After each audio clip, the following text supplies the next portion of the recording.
illegal drugs into the country, and also trying to stop the flow of illegal weapons headed toward South America. Some of these weapons are destined for drug lords, others for assorted political factions.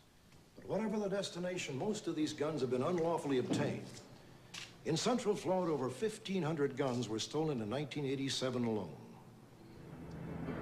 In that year, the remote Florida farmland surrounding Mayaca City, 60 miles south of Tampa, was home to a young farmer named Todd McAfee.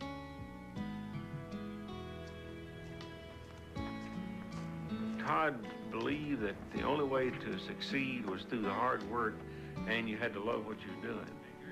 The respect that he gained from the people that he worked with was because he had the knowledge, he had the determination, and he wanted to do the job, and that's the way he based his life. Todd lived on the isolated farm he managed in a small trailer by the highway. He was an avid gun collector and would often target shoot behind his home. For this reason, it was widely known in the area that Todd kept his valuable collection in his trailer. 6:30 a.m., August 18th, 1987. Several migrant workers are waiting outside the locked gate of Todd's farm.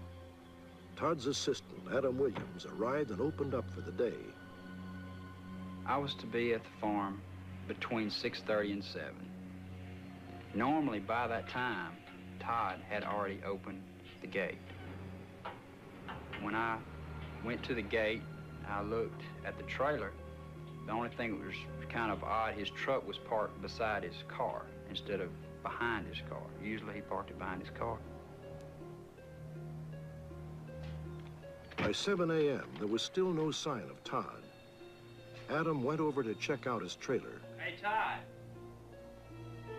The first thing I saw was the gun cases, 2 handgun cases laying on the floor, empty. And then I noticed a buzzing sound. And I saw the phone recorder. And I noticed that it didn't have a tape in it. And the spindles were just spinning crazy. And I turned it off. And I thought that was kind of weird that that tape was gone. Hey, Adam, look at this. 2 hours later, another farm employee found a bag of groceries in the front seat of Todd's truck. They appeared to have been left overnight. He also found a newly rented videotape. The keys were still in the truck's ignition, and lying in the bed of the pickup, they made another discovery. Todd's glasses. It's got blood all over it. Right, here's blood. That's blood. ¿Qué pasó? ¿La troca está caliente? Sí, le falta agua. At the same time, 2 miles away, a group of Todd's farm workers were looking for some water for their overheated truck. Instead, at the bottom of a drainage ditch, they found the body of Todd McAfee.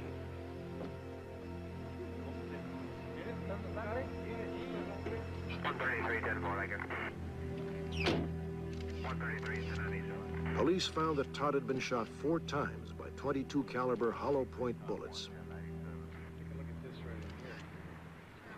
Looks like they may have set him down right in here. I located some blood spattering in the sand. We also found a large saturation point indicating to us that perhaps 2 persons carried Todd, placed him down in the sand, and then re-picked him up and took him into the drainage ditch. Many locals knew this ditch as the home of a 15-foot-long alligator, and some speculated that the killers had hoped this alligator would have eaten their victim. Say your name? Felipe Valderas. Footprints were also discovered at the site. All of the farm workers were interrogated and their shoes videotaped. Okay. No matches could be made. At Todd's home, more telling clues were discovered.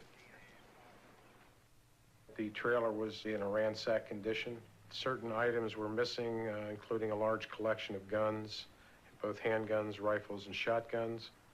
A VCR was missing, along with a couple of cameras.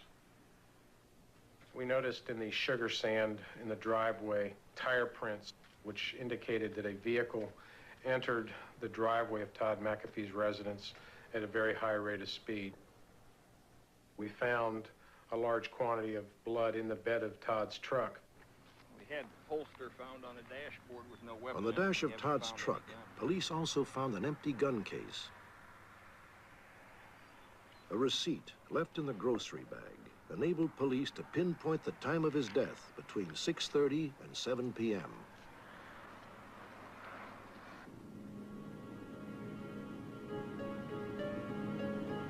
As the investigation proceeded, two friends of Todd's came forward.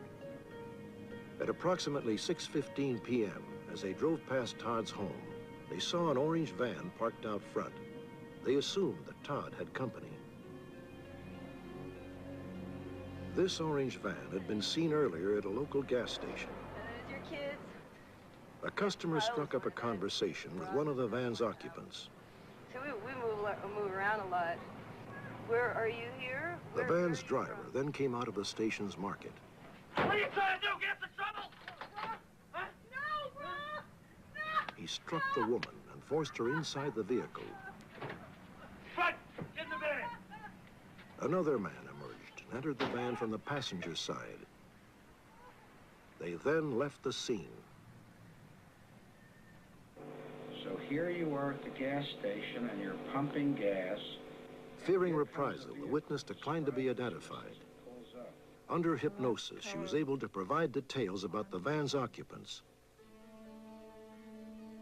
The woman appeared to be under the influence of drugs and was wearing a gold necklace with the initials RB. A small diamond was in the leg of the R. Through the door of the van, an automatic weapon was visible.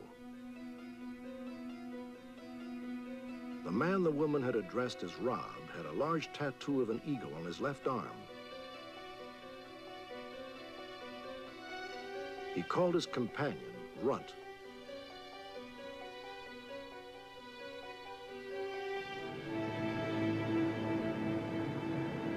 Based on the physical evidence, police have been able to reconstruct Todd's last moments. They theorize that between 6:30 and 7 p.m., Todd, heading home after stopping at a convenience store, spotted the orange van in front of his trailer. As his gun collection had been stolen the year before, he suspected trouble.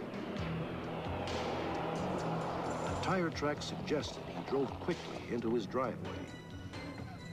As he stopped, Todd drew the gun he kept in his truck, but as he opened his door, Todd was shot. We believe that the principal motive at this time was firearms. All the firearms were taken except for a .22 semi-automatic weapon, which we believe Todd used mostly for varmint shooting. It was not of the high-quality type guns that he had in his residence. We have not had a single gun recovered, which would indicate one of two things is occurring. Either someone is hoarding a large quantity of guns, or the guns are going out of the country. It's a case that eats at you, because when a very innocent party like Todd McAfee's life is taken away from him at such an early age, you want to catch these people so that they get their just reward. The woman seen by the witness at the gas station was about 5 feet 5 inches in height, thin, with blonde hair. She appeared to be in her mid-20s. The man called Rob was of medium height and had a tattoo of an eagle on his left arm. There are no existing composites of the man called Runt, but he was 6 feet in height and had a mustache. At the moment, the investigation's at a standstill, and police badly need to identify these suspects. Police would also like to know why the message tape on the answering machine was taken. Had the thieves been in contact with Todd before the shooting? If anyone watching can help identify the occupants of the orange van, or have any other information on this case, please call the Florida State Police or call our toll-free number, 1-800-876-5353.